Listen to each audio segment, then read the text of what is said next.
The last flicker of his plaid shirt vanished behind the tent selling candied apples. Clara's laugh, sharp and bright, carried on the stale, fair air, cutting through the general buzz of the crowd. My own hands hung limp at my sides. The spot where my purse had been, slung across my chest just minutes before, felt strangely hollow. He must have slipped it off as he turned, his arm brushing mine in a false gesture of farewell, his final act of theft as casual as a goodbye kiss. He'd given that to Clara instead. The Ferris wheel creaked above me, a slow, indifferent giant against the setting sun. The smell of fried dough and diesel exhaust clung to my clothes. People passed, some slowing their pace just enough for their eyes to linger on my face, a flicker of recognition, or pity, or simple, morbid curiosity. I felt them. I felt exposed, like a house with its walls torn down, everything on display. My cheeks burned, but no tears came. The shock was too thick, too cold. Arthur's words, "You were never enough," settled in my chest, a heavy, unyielding stone. Getting out of the fairgrounds felt like an obstacle course. Each group of laughing teenagers, each family pushing a stroller, was another reminder of the life Arthur and I had pretended to build. I moved through them, a ghost in my own skin, my feet aching in the summer heat. The parking lot was a sea of metal, the dusty ground uneven beneath my cheap sandals. No bus stop was visible, no taxi stand. He had left me without a dollar, without a ride. This was his way, always precise, always absolute. The walk home stretched before me, miles of cracked asphalt and overgrown ditches. The late afternoon sun beat down, turning the air wavy above the road. My mind, usually a tangle of worries and plans, was strangely clear. Each step was a quiet accusation, a testament to the slow unraveling I had chosen to ignore. Arthur had always been good at promises, better at forgetting them. The fishing trip he'd planned, the shed he'd started to build, the small dream of a vacation out west, all fragments of a life he'd dangled, then snatched away. His charm had been a thin veneer over something colder, something selfish. I saw it now, stripped bare, raw. He had always found ways to make me feel small, to make me doubt myself. A comment about my cooking, a shrug about my ideas, a silent dismissal in a crowded room. But this public spectacle, this calculated abandonment, was a new low. It wasn't just about the money, though that was a sharp, tangible cut. It was about the dignity he'd stripped away in front of people who knew us, or thought they did. The townhouses blurred into the familiar curve of our street. The small two-bedroom bungalow sat quietly under the oak tree, its porch swing still. Our porch swing, his tools still on the workbench in the garage. His truck, of course, was gone. He wouldn't have left anything to chance. The front door, once a symbol of shared warmth, felt heavy under my hand. Inside, the house was silent, too silent. The air was still and warm, carrying the faint scent of stale coffee. The kitchen counter held a small pile of mail, a utility bill, a credit card statement, a flyer from a grocery store. Each envelope felt heavier than it should. My empty purse, if I had it, would offer no comfort against them. I moved through the rooms, the quiet sounds of my own breathing the only disturbance. The picture on the mantelpiece, a faded snapshot of Arthur and me smiling on a trip to Lake Erie, felt like a cruel joke. His arm around my waist, his eyes crinkling at the corners. All an illusion. I went to the refrigerator, pulling out a carton of milk, pouring myself a glass. My hand was steady. There were no tears, not yet. Just a dull ache behind my eyes. I sat at the small kitchen table, tracing the wood grain with my finger. The light outside began to fade, casting long shadows across the linoleum floor. The cold realism of my situation settled over me like a shroud. This was it.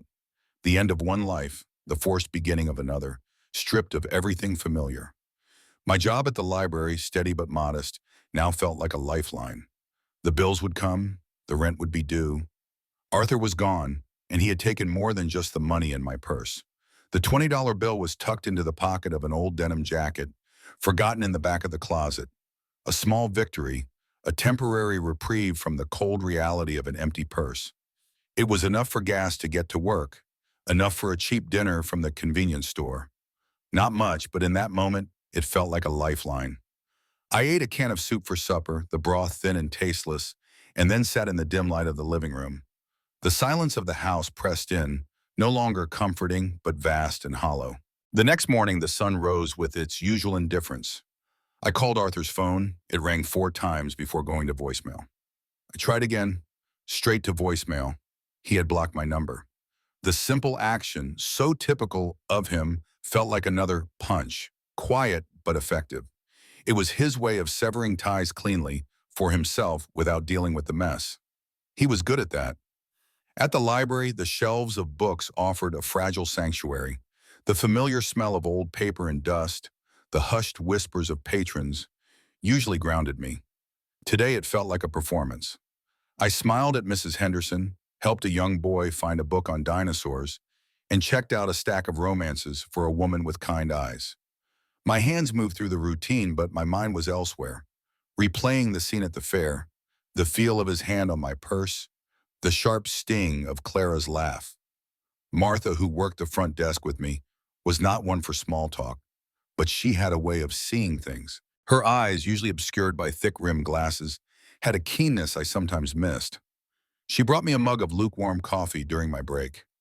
"You look like you wrestled a bear," she said, her voice low. "Rough night?" I managed a tight smile. "Arthur, he left." I didn't elaborate on the public spectacle, the stolen money. Some things were too raw to speak aloud, even to Martha. "He's with Clara now, took off last night." Martha nodded, her expression unreadable. She stirred her own coffee slowly. "He was always a charmer, too much charm if you ask me, and not enough backbone." She paused, took a sip. "You got things sorted out? The house, finances?" I shook my head, feeling the tremor start in my hands. "He took my purse, everything, and I don't even have a bank card." The shame of it was a bitter taste. Martha's lips pressed into a thin line. "That man, always thinking of himself. You need to call a lawyer, Sarah, straight away. You're still young. You need a reliable man, not someone who'll leave you high and dry. Don't let him get away with it. You two bought that house together, didn't you?" "Half and half," I confirmed, my voice barely a whisper. The thought of dealing with lawyers, of fighting, felt impossibly heavy. "Then it's half yours, and whatever else you built together. Don't just sit there. Make a plan." Her words were blunt, but there was a solid, unyielding strength behind them. That afternoon, after work, I started in on Arthur's side of the closet. His shirts, his worn jeans, the familiar scent of his cologne still clinging to the fabric. Each item was a small wound. I found an old shoebox on the top shelf, tucked behind a stack of sweaters I'd knitted for him. It felt heavier than it should have. Inside, not old letters or keepsakes, but a small, leather-bound ledger. It wasn't a regular checkbook register. This was a private book, filled with neat, cramped handwriting. I sat on the edge of the bed, the afternoon light fading, and opened it. The first few pages were innocuous enough: grocery expenses, gains. But then the entries shifted. Larger sums, names I didn't recognize. Payment to J. Miller, construction delay, followed by a significant amount. M. Thorne, supply discrepancy. And then a series of deposits into an account number I didn't recognize, separate from our joint account. Regular, substantial deposits. This wasn't household budgeting. This was something else. Something hidden. A cold knot formed in my stomach. Arthur hadn't just abandoned me. He hadn't just stolen my purse. He had been living a separate, secret life, a financial one. The entries hinted at backhanded deals, whispered transactions, a web of deceit woven beneath the surface of his charming, easygoing persona. The cold realism Martha had spoken of earlier now extended beyond my personal heartbreak. This was bigger. This involved money and a kind of darkness I hadn't known he possessed. I closed the ledger, the leather cover feeling rough against my palm. I wrapped it in an old pillowcase and tucked it deep inside the bottom drawer of my dresser, beneath stacks of sweaters. It felt important, dangerous even. The quiet of the house now held a different kind of weight, a new unsettling secret. My calls to Arthur went straight to voicemail. He had blocked my number. The quick, decisive action was typical of him, a clean cut for his own convenience, leaving me to deal with the unraveling. Martha's words, sharp and clear, echoed in my mind. You need to call a lawyer, Sarah. Don't let him get away with it. She had reminded me of the house, half mine, and the life we'd built, or rather, the life I'd believed we were building. The ledger, wrapped in the pillowcase, lay heavy in my dresser drawer. I pulled it out again, the smooth leather cover feeling cool beneath my fingers. Under the soft glow of the kitchen light, I went through the entries again, slowly, deliberately. The initial shock had given way to a cold, hard anger. These weren't just minor indiscretions.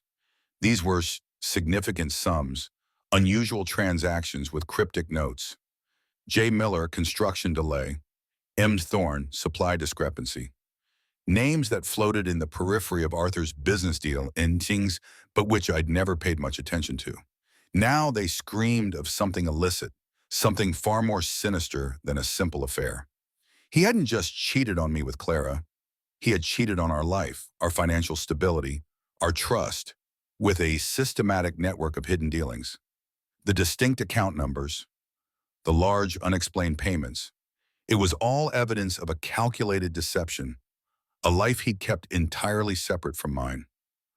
My mind, which had been reeling from the public humiliation and the sting of his words, now moved with a sharper, more focused intent.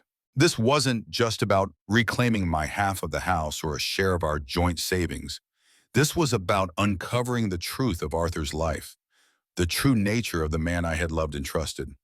The betrayal was deeper than I could have imagined. It made the stolen purse, the public abandonment, feel almost insignificant in comparison. He had built his wealth, at least in part, on shadows and secrets. The thought of going to a lawyer, of exposing all of this, made my stomach clench. It wasn't my nature to pick fights, to seek confrontation. I preferred quiet, order, the predictable rhythm of life. But Arthur had shattered that. He had forced my hand. If I didn't act, I would be left not only heartbroken, but financially ruined and potentially implicated in whatever tangled mess he had created. His selfishness knew no bounds.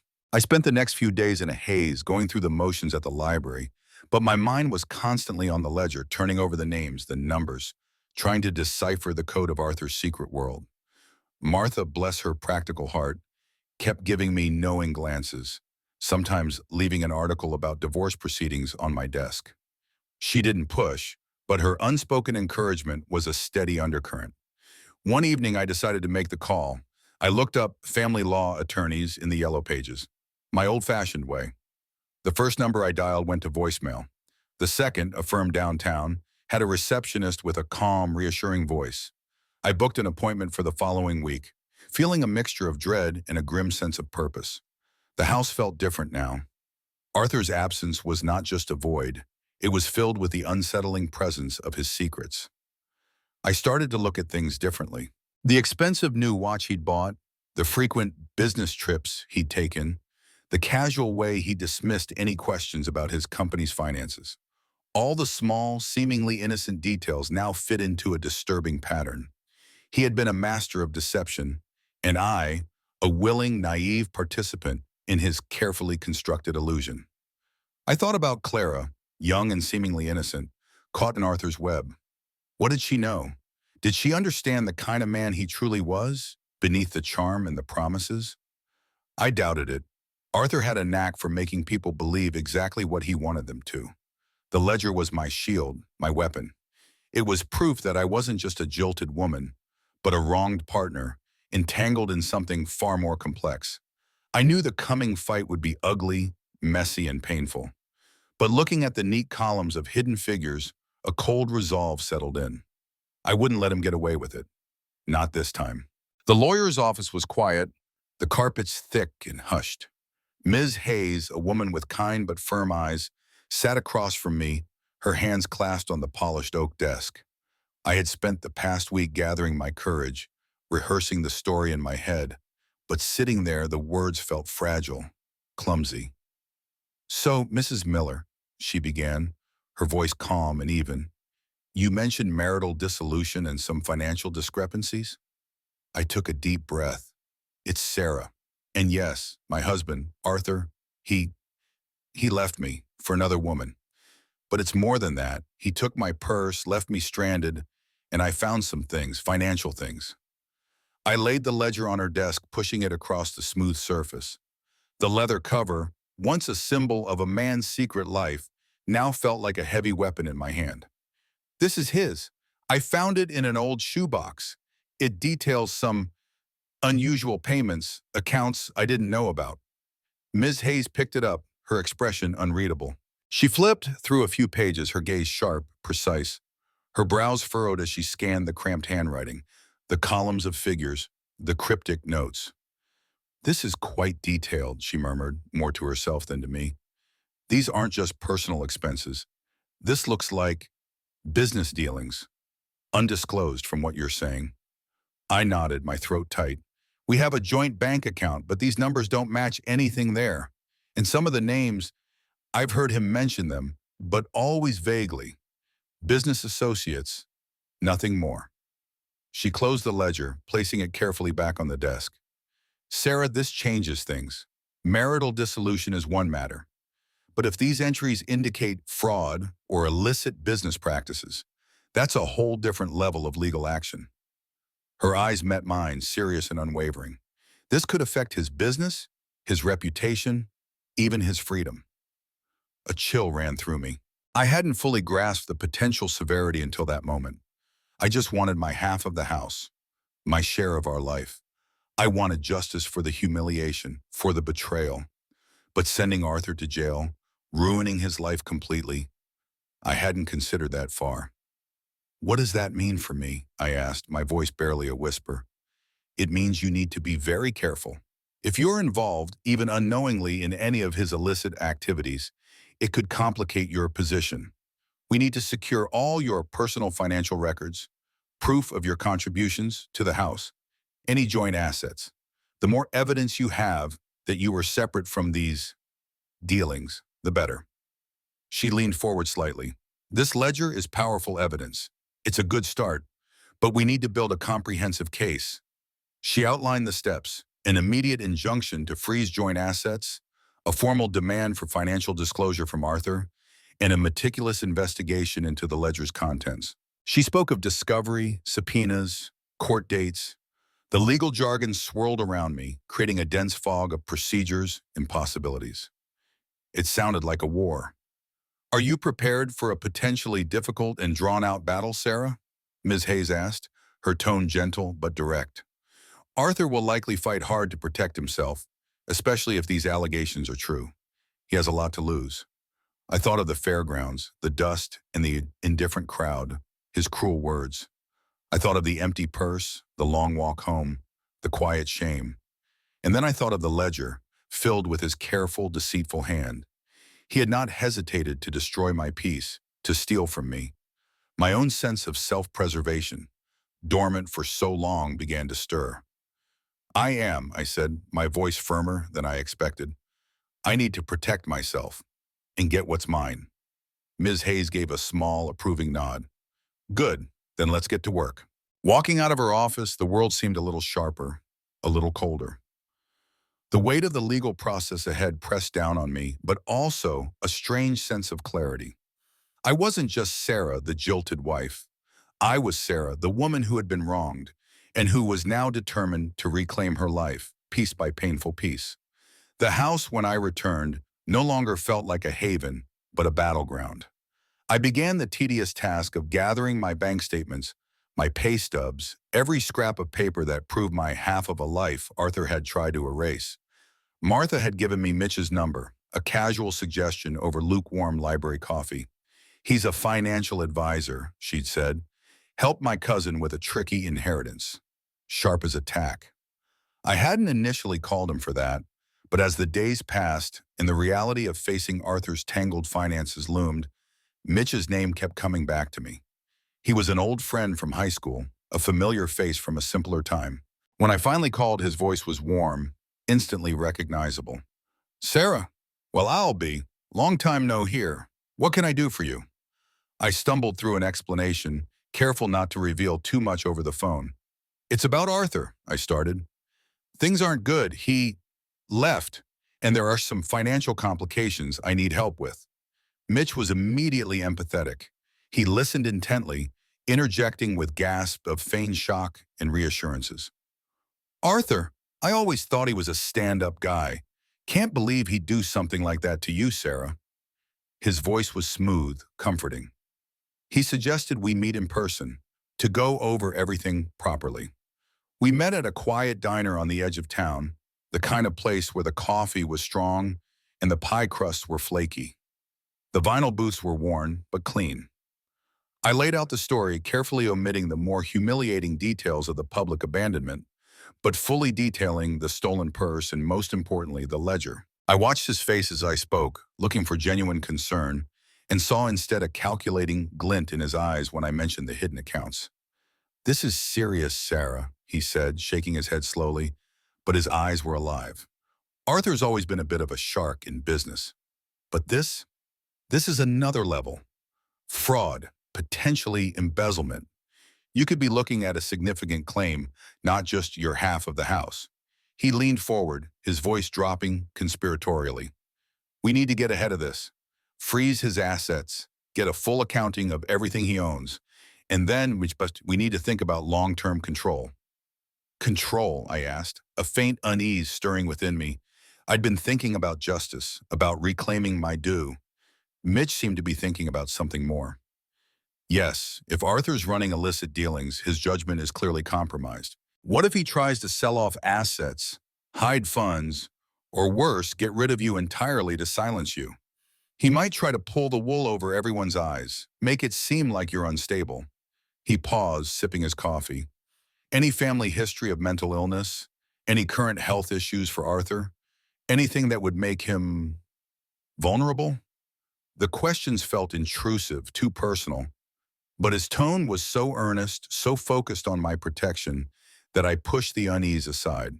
"Arthur's always been healthy as a horse, and no mental illness in our families." Mitch nodded. "Good. Still, we need to consider all angles.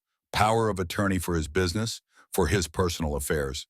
If he's proven to be unfit, either through his illegal activities or if his health starts to decline, you could step in, protect your interests, and frankly, protect his legitimate business from his own bad judgment." He painted a picture of Arthur's potential downfall, a narrative where I, the wronged wife, could emerge as the steadfast figure, taking the reins. It sounded powerful, appealing. The idea of controlling Arthur's substantial business, even temporarily, was an intoxicating thought. The anger I felt, the desire for justice, began to morph into something else. A desire for power, for retribution on a grander scale. "With this ledger," Mitch continued, tapping the leather book I'd brought, "we have leverage. We can use this to force his hand, make him agree to terms that protect you, and give you a say in how his business is run. Think about it, Sarah. Arthur has a lot of wealth tied up in that company. You've earned a share of that, for all the years you supported him, for all the trust he betrayed." His words resonated. All the years I'd stood by him, endured his dismissiveness, quietly built a life with him. He owed me more than just half a house. He owed me for the wasted years, for the shattered trust. Mitch's plan, though aggressive, felt like a path to true vindication. "Okay," I said, a cold certainty settling in my gut. "What do we do first?" Mitch smiled, a quick, almost imperceptible flash. "First, we get a full audit of his financials. Then we prepare the paperwork for power of attorney. We need to act quickly before he can hide anything else." The conversation continued, Mitch outlining a detailed strategy that moved beyond simple divorce proceedings into a more intricate scheme to take control of Arthur's entire financial empire. The moral line I had drawn for myself, the one that only sought what was rightfully mine, blurred further with each passing minute. The allure of punishing Arthur, of taking his power and wealth, was becoming undeniable. Stick around to the end to see how life's costly choices unfold. The discussions with Mitch became more frequent, shifting from the diner to my quiet living room after library hours. Each meeting solidified our plan, tightening the screws on Arthur's presumed vulnerability. Mitch was relentless, always pushing for the next step, always reminding me of the significant wealth at stake. "We need to isolate him, Sarah," Mitch explained one evening, gesturing with a pen at a legal pad filled with notes, "from his business partners, his friends, even his family. If he has anyone whispering in his ear, they could mess things up. Clara, I said, a knot forming in my stomach. Arthur's daughter. She's fiercely loyal to him. Mitch leaned back, a calculating look in his eyes. Loyalty can be redirected. She's young, probably a bit naive. She sees you as her father's wife, a stable presence. We can use that.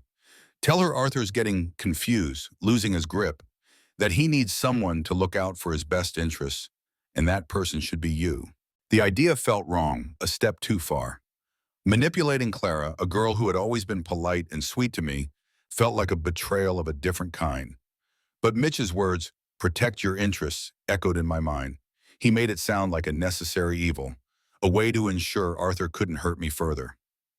I tried to talk to Clara the next time she visited Arthur's house. Our house, I corrected myself mentally. She came over to water his plants, a small kindness. Clara, I began, pouring her a glass of iced tea. Your father, he's been distant lately and a bit forgetful. I worry about him with his business and all. Clara frowned, stirring her tea. He seemed fine when I spoke to him on the phone. Busy, maybe. He's always busy. She looked at me, her eyes clear and untroubled. He's strong, Sarah. He's always been strong. Her simple faith in Arthur was a wall I hadn't anticipated. She saw through my carefully worded concerns, perhaps because her own love for him was untainted by the bitterness and resentment I now felt. My attempts to subtly sway her failed. She just smiled, finished her tea, and asked if I needed help with anything. Mitch was frustrated when I reported back. Stubborn girl, he grumbled. All right then, we bypass her. We go straight to the source. Arthur. We set up a meeting, a business review. We tell him it's for his own good, to ensure his legacy, and we get those power of attorney papers signed. The plan grew bolder, more ruthless. The legal documents drafted by Mitch's associate were complex, designed to give me sweeping control over Arthur's finances, his company, everything. The words on the page felt cold, impersonal, but each clause brought me closer to the vast wealth I now craved as much as justice. Arthur was no longer the man I had loved. He was an obstacle, a target. Mitch was a master at rationalizing. He betrayed you, Sarah. He left you with nothing. He was running a crooked business. He deserves whatever comes to him. You're just taking back what's rightfully yours and a little extra for your suffering. His words, repeated often enough, began to wear down my moral resistance. The image of the empty purse, the humiliation at the fair, his cruel parting words, they fueled my resolve. I started looking at Arthur's possessions differently, mentally cataloging them, imagining them as mine.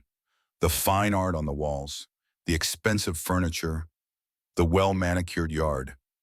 All of it represented the life he had built, a life I believed I had a right to. The house, once a home, was now a staging ground. Whispered conversations about legal loopholes, asset transfers, and corporate structures filled the evenings. We studied the ledger, dissecting each entry, looking for more leverage. The goal was no longer just a fair divorce settlement, but absolute control, financial dominance over Arthur's entire world. The cold detachment I had felt at the lawyer's office deepened. My heart, once bruised and aching, was now hardening. Arthur had made his choices, and now I was making mine. And I would not be the one left with nothing. Mitch's suggestions grew darker, more unsettling with each passing day. We need to expedite this, Sarah, he'd say, his voice a low, urgent murmur.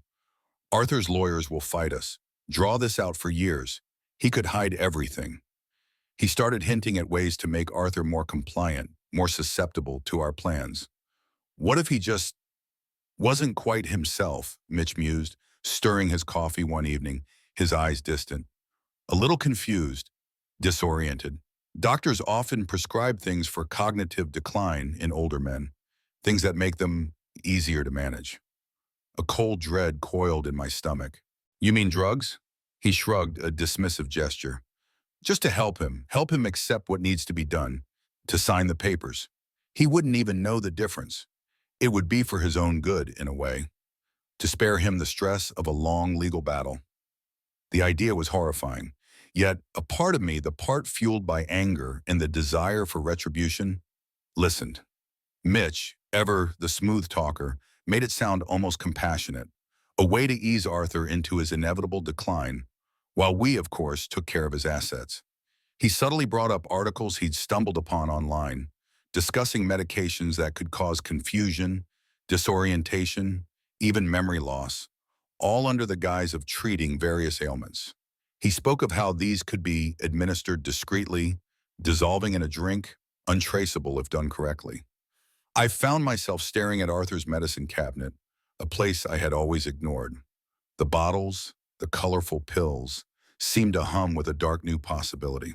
The initial plan of gaining financial control through legal means began to shift, slowly, insidiously, toward a darker path, incapacitation, then perhaps something more permanent. The line between seizing control and ending a life blurred with each conversation.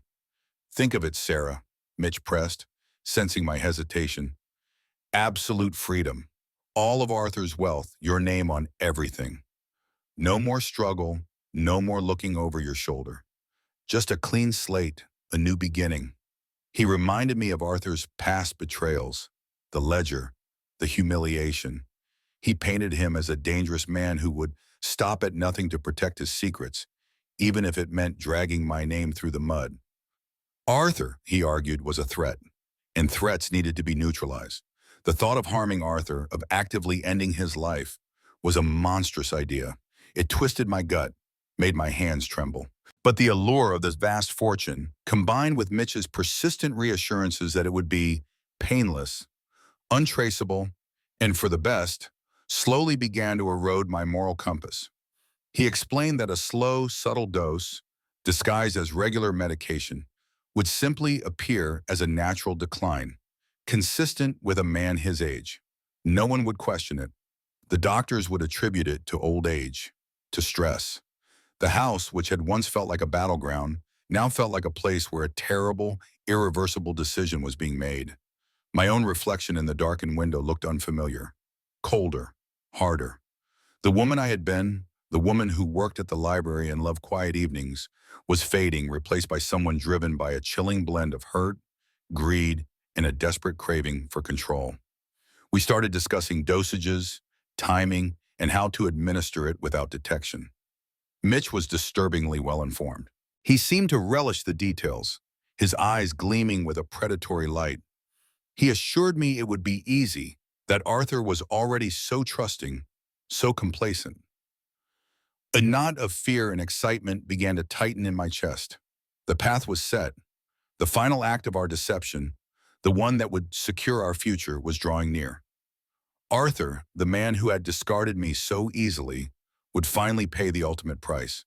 The quiet hum of the refrigerator, the distant chirping of crickets outside, all shattered by the explosive crash of the front door. "Police! Drop it now!" The voice, deep and authoritative, sliced through the tense silence of the living room. My hand, which had been lifting the glass toward Arthur's still lips, froze midair. The tumbler, a cheap glass from the dollar store, slipped from my suddenly numb fingers, hitting the linoleum with a sickening crack. Water and a few undissolved granules of the white powder scattered, glistening under the harsh glare of a tactical flashlight.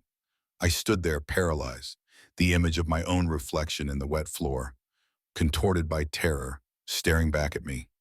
My heart hammered against my ribs, a frantic bird trapped in a cage. Mitch, who had been hovering near the couch, cursed under his breath, a guttural sound of pure panic. He made a desperate lunge towards the kitchen, a blurry attempt to flee, but he was instantly tackled by an officer, his body hitting the floor with a thud. Then from the couch, Arthur slowly sat up. His eyes, which had been closed in feigned unconsciousness, snapped open, blazing with a cold, hard fury I had never seen. "You thought I wouldn't find out," he growled, his voice low and dangerous, cutting through the sudden commotion. It wasn't the voice of the confused, ailing man we had planned to dispose of. It was the voice of a predator, sharp and utterly in control. More officers flooded the room, their movements swift and professional, securing the scene. Flashlights swept across the room, illuminating every detail, every incriminating shadow. Arthur stepped down from the couch, moving with a strength that belied his recent feigned weakness. He walked directly toward me, his gaze unwavering, his face a mask of bitter accusation. "Betrayal, conspiracy, and attempted murder," he stated, each word a hammer blow. "You plotted against me, Sarah. You stole from me. You tried to poison me." He looked at the shattered glass, then back at me, his eyes piercing. The cameras recorded it all, every whispered conversation, every vile plan, the switched medication, the altered will. I knew everything. The air left my lungs in a ragged gasp. The floor felt unsteady beneath my feet. The full, crushing weight of my failure, of his meticulous trap, descended upon me. My knees buckled, and I collapsed to the floor, a choked sob tearing from my throat. All the calculated greed, the chilling resolve, evaporated in an instant, replaced by a searing, humiliating defeat. Mitch, now handcuffed and pressed against the wall by an officer, was sputtering denials, his voice hoarse and desperate. "It's a setup. He's lying." But his words were hollow, unconvincing, lost in the chaotic silence of the room. Then the back door opened and Walt entered, shielding Clara, whose eyes were wide with fear and confusion.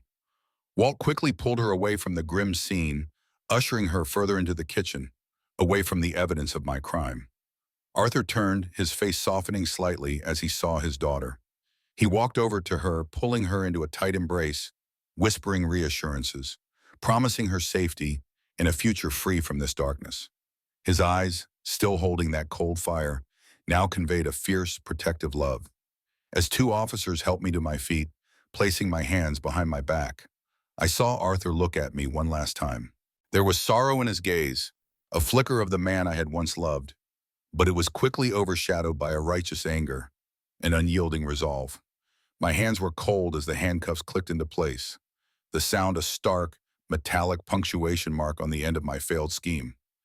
I was led away, my world reduced to the glare of flashlights, the hushed voices of the police, and the bitter taste of utter ruin. The fluorescent lights of the county jail hummed, a constant, irritating drone that seeped into my bones. The initial shock of the arrest had given way to a chilling, desolate reality. The cold concrete walls, the clanging of cell doors, the stale air. It was a stark contrast to the quiet, familiar rooms of my home, now Arthur's home alone. News of the incident spread like wildfire through the community. I heard snippets from the guards, saw my name in newspaper headlines they sometimes left lying around, always followed by attempted murder. The humiliation was a raw, open wound, constantly picked at by the sheer, ugly reality of my situation. My first court appearance was a blur of legal jargon and flashing cameras. Mitch was there too, looking haggard, his usual smooth confidence replaced by a twitchy desperation. He glanced at me, a silent accusation in his eyes, but I offered nothing back. We were both caught in Arthur's meticulously laid trap. Arthur himself was a formidable presence. He sat across the courtroom, stoic and composed, a stark contrast to my own trembling fear. His gaze, when it met mine, was devoid of emotion, a cold, unwavering stare that spoke of finality. The charges were read: attempted murder, fraud, conspiracy. Each word felt like a physical blow, a hammer against my crumbling world. My lawyer, a tired-looking public defender, whispered to me about the overwhelming evidence Arthur had collected. Recordings, financial documents, surveillance footage. Beth, his executive assistant, had been instrumental, her testimony delivered with a quiet, devastating precision. She spoke of Arthur's long-standing suspicions, of his careful planning, of the inert substitute medication. Each detail painted a damning picture, leaving no room for doubt about our intentions. Mitch's lawyer tried to discredit Arthur, to paint him as a manipulative businessman, but the evidence was too strong. Mitch himself tried to deny everything, his voice cracking with desperation, but his bravado was gone, replaced by a pathetic attempt at self-preservation. It was useless. Arthur sat there, unwavering, his resolve hardened by the betrayal, his focus, I gathered from the proceedings, on his daughter Clara. The media was a constant, buzzing presence outside the courthouse. Their sensational headlines, their hungry cameras, turned my downfall into a public spectacle. I saw my face on the local news channels played in the jail's common area, a grim reminder of how far I had fallen. I heard through my lawyer that Arthur had filed for divorce, formalizing the severing of all ties. There would be no fight over the house, no claim on his estate. He was stripping me of everything, legally and financially. A cold satisfaction, I imagined, for the betrayal I had inflicted. Bits and pieces of news filtered through. Walt, his business partner, was managing the restaurant empire, stepping up to shield it from the scandal. Martha, my old colleague, was apparently taking Clara to stay with her for a while, protecting her from the grim reality of her father's near-death experience and her mother's crime. It was a mercy, a small comfort that Clara was being shielded, even as I was being exposed. Arthur's testimony in court was powerful, delivered with a chilling calm that resonated with the jury. He recounted the details of his near-death experience, the slow, insidious plot, the betrayal by someone he had once loved. He spoke of the fear, the careful planning to protect himself and his daughter. The prosecution, armed with all the evidence Arthur had meticulously gathered, built an airtight case. There was no escape. The trial concluded. The verdict, when it came, was no surprise. Guilty on all major counts. The sentences followed, long prison terms for both Mitch and me, reflecting the severity of our crimes. As the judge delivered the verdict, I looked at Arthur. There was no joy in his eyes, no overt triumph, just a grim, quiet satisfaction. The cost of betrayal, I realized, ran deeper than I could have imagined. He had won, but at a profound cost to his own peace, to his family. As I was led away, the clinking of my handcuffs a cruel rhythm, I thought of the future, mine confined and bleak. Arthur's no doubt rebuilding. He would heal, Clara would heal, and his empire would continue. He would dedicate time to his daughter, enjoy simple moments, rebuild his life. His doctors had confirmed his tumor was stable, his prognosis improving. He would sell off parts of his empire, simplify his life, focus on what truly mattered. He would learn to trust again, cautiously. And I would be left to reckon with the devastation I had wrought, the life I had destroyed. My own ambition and greed having led me to this cold, inescapable end. The steel door clanged shut, a sound that echoed not just through the narrow cell block, but deep within my chest. This was it, the beginning of a long, indefinite stretch of gray walls and rigid routines. The initial chaos of intake, the endless forms, the stripped search, the ill-fitting uniform, had given way to a terrifying, absolute quiet. My new reality was a cot, a metal toilet, and a small barred window that offered only a sliver of the indifferent Midwestern sky. Each day was a precise, dehumanizing replica of the last. The harsh clang of the bell at 5 in the morning, signaling wake-up. The shuffle to the communal showers, the lukewarm water doing little to wash away the pervasive grime of institutional living. The bland meals, eaten in a cafeteria filled with the low murmur of voices, a constant undercurrent of resentment and resignation.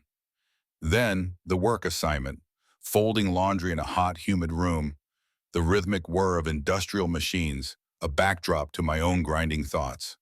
I saw the other women, their face etched with different stories of regret and defiance. Some were hardened, their eyes holding a chilling emptiness. Others were quiet, like me, trying to disappear into the anonymity of the system. We were all numbers, stripped of our names, our pasts, our individual lives. The loss of privacy was constant, a pervasive sense of being watched, judged, exposed. It was a public performance of punishment, without the dignity of a stage. Letters arrived sometimes from Martha at first, her neat handwriting a small, tender bridge to the world I had lost. She spoke of Clara, of Walt holding the business together, of the town moving on. But those letters, too, eventually stopped. Martha, I knew, was a practical woman. There was nothing more to say. The isolation grew, a heavy, suffocating blanket. Glimpses of news filtered through whispers and torn newspaper clippings occasionally reached my cell block. Arthur's company was thriving, stronger than ever. Clara was going to college. He had remarried. Each piece of information was a sharp jab, a reminder of the life he had rebuilt, while mine lay in ruins. The contrast was a daily torture, a silent reckoning. I thought of Mitch sometimes. His smooth promises, his calculated encouragement, his predatory gleam. He was in a different facility, I heard, serving a similar sentence. The thought of him, once an ally, now brought only a bitter taste to my mouth. His manipulations, so effective then, now seemed transparent, cheap. I had been so easily swayed, so desperate for revenge, so blinded by the allure of Arthur's wealth. The justifications I had constructed, the anger I had nurtured, felt hollow now. Arthur's betrayal, his cruel abandonment, had set me on this path. But my choices, my actions, had been my own. The slow, grinding reality of prison life forced an introspection I had always avoided. I saw my greed, my resentment, my cold ambition, stark and undeniable. I had sought to destroy him, and in doing so, I had destroyed myself. The days bled into weeks, the weeks into months. The loneliness was profound, a vast, echoing emptiness in my soul. There was no redemption here, no easy forgiveness, just the slow, relentless march of time. The sun, when it streamed weakly through the bars, highlighted the dust motes dancing in the air, each one a tiny, insignificant speck in this endless gray world. I had traded a life, however flawed, for a cage, a cold, inescapable end to a path paved by my own dark desires. The true price of my ambition was paid every waking hour, every sleepless night. The years began to stack, one upon another, in the cold, unforgiving architecture of the state prison. The initial sting of indignation and the gnawing anxiety slowly dulled, replaced by a numb, persistent ache. The memory of the clanging cell door, once sharp and terrifying, now simply blended into the background hum of the institution. My life had settled into a rhythm dictated by others. The bells, the lockdowns, the counts, the endless, repetitive tasks in the laundry room. I learned the unwritten rules, the subtle shifts in the correctional officers' moods, the quiet codes of conduct among the inmates. Survival here meant becoming small, unremarkable, fading into the gray tapestry of shared confinement. Conversations were sparse, guarded. Trust was a luxury no one could afford. Once, while scrubbing floors in the hallway, an older woman with a face like worn leather caught my eye. "You get used to it," she mumbled, her voice raspy, before turning back to her own patch of grime. I offered no reply, but the simple, bleak truth of her words settled in. Time itself became a distorted thing. The days weren't marked by events or choices, but by the relentless march of minutes, hours, seasons changing outside my barred window, visible only as shifts in light and shadow. Spring brought a slightly softer glow, winter a starker, colder one. Each passing year only reinforced the unalterable permanence of my situation. My thoughts often drifted back to the small bungalow, the oak tree in the front yard, the quiet evenings I had once taken for granted. I replayed scenes with Arthur, not with the initial bitterness, but with a detached, almost academic interest. The way he used to laugh, a deep, rumbling sound, before the betrayal started. The smell of his aftershave, the weight of his hand in mine. They were ghosts now, memories devoid of emotional charge, seen through a pane of thick, distorting glass. The initial fire of resentment, the desperate rage that had fueled my actions, had burned itself out, leaving only a hollow emptiness. I heard snippets sometimes from new arrivals or through whispered rumors about Arthur's continued success. His restaurant chain was expanding. Clara was thriving, married even, living a life free from the shadows I had cast. He was healthy, secure, rebuilding, with a quiet resolve. The stark contrast between his trajectory and mine was a constant, unspoken commentary on the finality of our separate paths. He had escaped, and I had paid. Letters stopped arriving altogether years ago. There was no one left to write. My profound isolation was complete, an absence of connection that stretched further than the eye could see. I no longer grappled with the what-if questions. There were no what-ifs left, only what is. My choices had been made, the consequences delivered. My understanding of justice had become simpler, colder. It was not about fairness or divine retribution or even moral balance. It was simply the inescapable outcome of actions. Arthur's justice was his survival. his thriving. Mine was this cell, this uniform, this endless gray routine. It was the law, stark and uncompromising. In the quiet of my cell when the lights were out and the only sound was the muffled breathing of other women, I often lay awake. The introspection was painful, a constant, unwanted exercise in self-assessment. The futility of bitterness slowly became apparent. It only consumed what little energy I had left. There was no drama here, no grand narrative of suffering, only the stark, brutal reality of my confinement. My actions, driven by a toxic mix of hurt and greed, had led me here. There was no escaping that.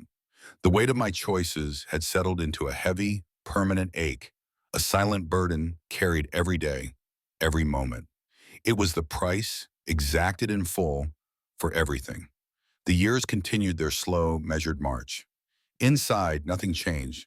The same clanging bells, the same bland food, the same worn faces. The woman who had once been Sarah with dreams and grievances had long since vanished. What remained was a shell, adapting to the harsh rhythm of confinement. The hunger for revenge, the allure of wealth, had long since faded, replaced by a profound, numb acceptance. There was no outside world left for me.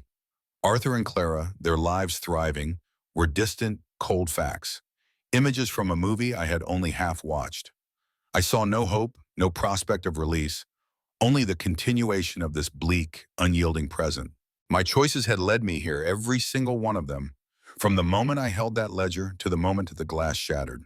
There was no one to blame, no twist of fate, only the consequence of my own ambition and the betrayal I had allowed to fester. In the quiet darkness of my cell, there was no drama, no lingering bitterness, just the stark, brutal truth.